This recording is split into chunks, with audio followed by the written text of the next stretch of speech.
Okay.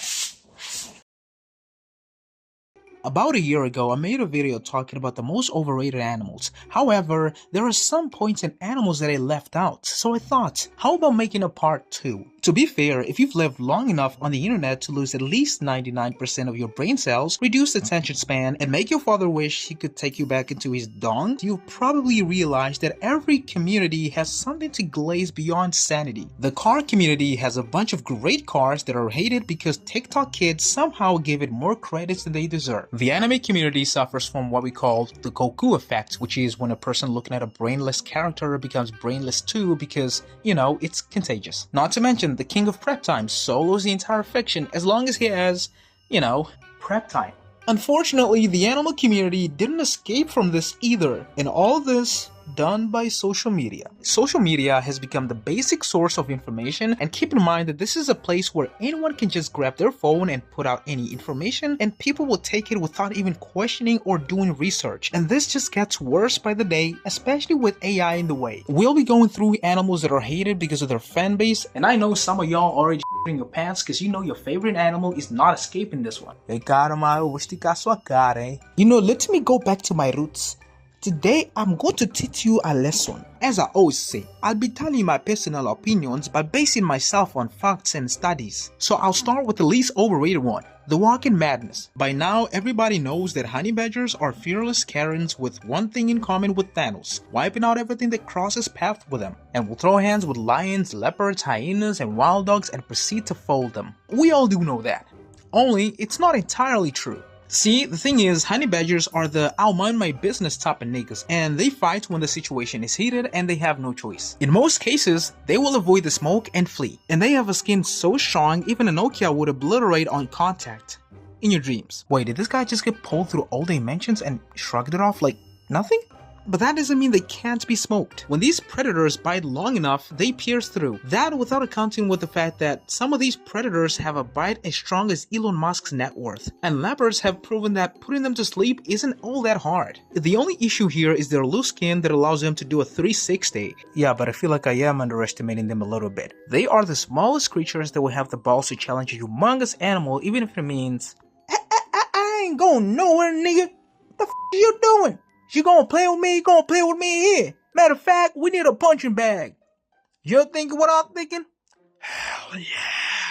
But once that throat is caught, it's game over. The problem with these guys is yapping too much when provoked and give other creatures of the same size range deluded hopes. Like this dog that without a doubt watched a motivational video made by a honey badger. Honey badgers are, however, resilient and defy the odds for their size and are very tolerant and resistant to certain snake venoms because they have reduced sensitivity at certain nerve receptors. Now, moving on to the glazed territory, we got gorillas. In 2026, there are still people who put their hands on a hot grill and state the following. Gorillas can lift 2,000 pounds and gorillas can punch the soul out of lions, tigers, and grizzly bears. Like, what you smoking, man? I thought this debate had been settled, but no. It gets worse every second you turn on your data, to the point that it can't get any worse. Wrong. But before I tell you, let me introduce you to Luna AI, today's non-sponsor. I can't get sponsored because I'm not monetized, because some of you are scared of the ding dong button. Like, dudes, it's not the real dong. Dong? We're still talking about dongs? Get a dong right now, my nigga. Or come and check my new stock of oil. You gotta check it out. People are using AI like Luna AI to generate videos of gorillas somewhat shattering through glasses like they're made of paper and encountering lions, and in all those videos, the gorillas happen to smoke the shit out of the feline and the feline just accepting its fate. Like, this gotta stop, bros. A lot of people believe that those things are real.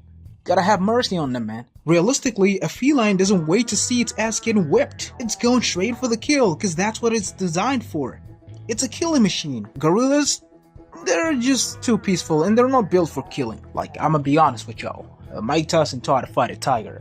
Ask him how that went for him. Yo, to be honest, that was the greatest challenge of my life. That tiger almost knocked me out with an uppercut and a suplex. I don't know how people think a gorilla can stand a chance. You heard the old man. Scratch that, he's a human. Plus, he never really fought a tiger. And to be honest, I don't know where that gorilla punching BS comes from. Cause y'all can't even show just one video of a gorilla at least forming a fist. This is exactly how they fight. Yeah, but they have a strong bite force and they can lift 1,000,000 tons. Yeah, hyenas have a stronger bite than lions, and lifting, if they even could, doesn't help in a fight of guns and knives. But you wanna guess? That has never been tested, so we don't know if gorillas are actually as capable as people make it out to be. But since lifting power is always the excuse, okay, I'll ask you.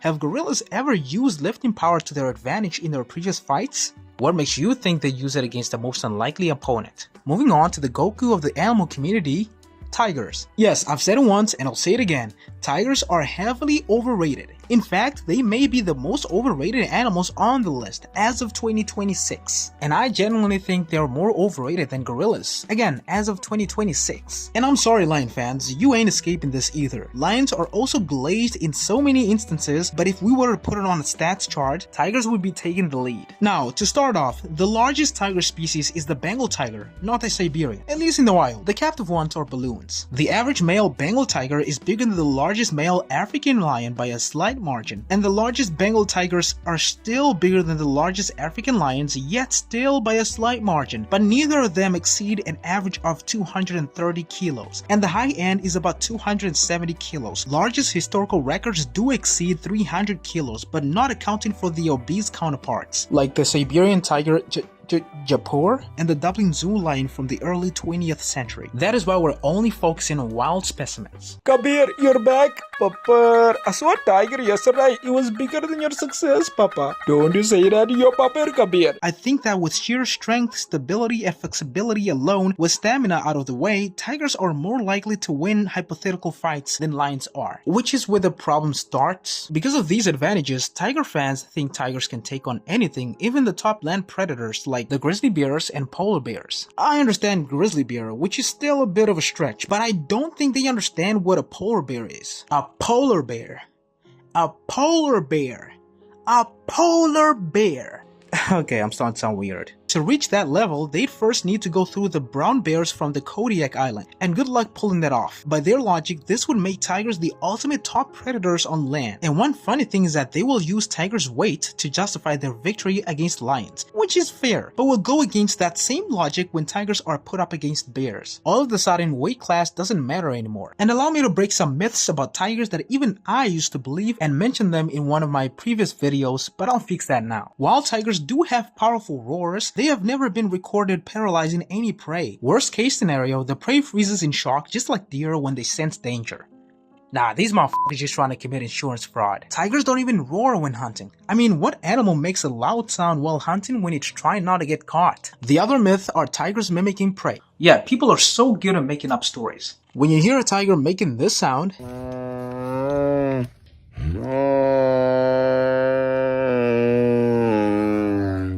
they're not mimicking cows, they're just moaning. Every tiger, even captive tigers, those that have probably never seen a living cow before, make this sound. And that's the only sound similar to another animal they make. And again, it's not because they're mimicking, it's their natural sound. Domestic cats sometimes sound like crying babies. Does that mean that they're mimicking babies? Same way cougars don't mimic screaming women. That's just them being themselves. We've been recording wildlife since the early 1900s. Over the decades, it's not reasonable that if tigers could really mimic their prey, over the hundreds of thousands encounters, we weren't able to capture at least one instance of them pulling that off. What are the odds? Lions are overrated in the same way tigers are, but then again, they don't go as far as tiger fans make tigers go. I don't quite often see lion fans saying a lion would walk a polar bear, but they do say they'd for sure walk brown bears and Bengal tigers on a regular basis.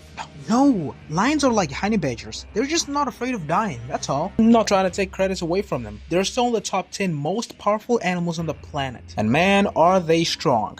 No wonder they challenge the biggest animals on land. Some people would argue that lions having tiger roars in movies is overrating. That's not overrating, it's misrepresenting. Overrating is attributing something more credits than deserved, with the intent of having more advantage over a certain competitor, like attributing false mass and strength to animals to maximize their chances of outdoing the others. Yes, that is overrating, but giving an animal a false sound doesn't give it any sort of advantage. No roar is better than another. The only reason tiger roars are used for lions is to make it sound more powerful and more dominant for dramatic effects. For the audience, a wild animal wouldn't even care about the roars being different. It just sees the size of threat and flees the scene, just like some of you did after hearing all of this. Some people say that grizzly bears are also overrated.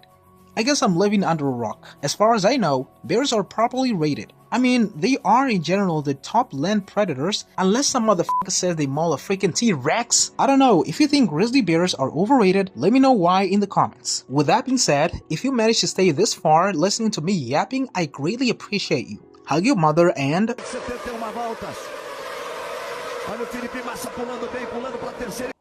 Ó, não vi isso não, ele também tá indo, tá vendo? Tá indo. Ó, aí, ó, não vou silenciar o roteiro do pai. Ele tá indo aí, tá indo, tá vendo? Tá vendo? Olha só, olha aqui, tá vendo? Tá vendo? Tá aí, tá indo, tá vendo? Tá vendo? Eu não vou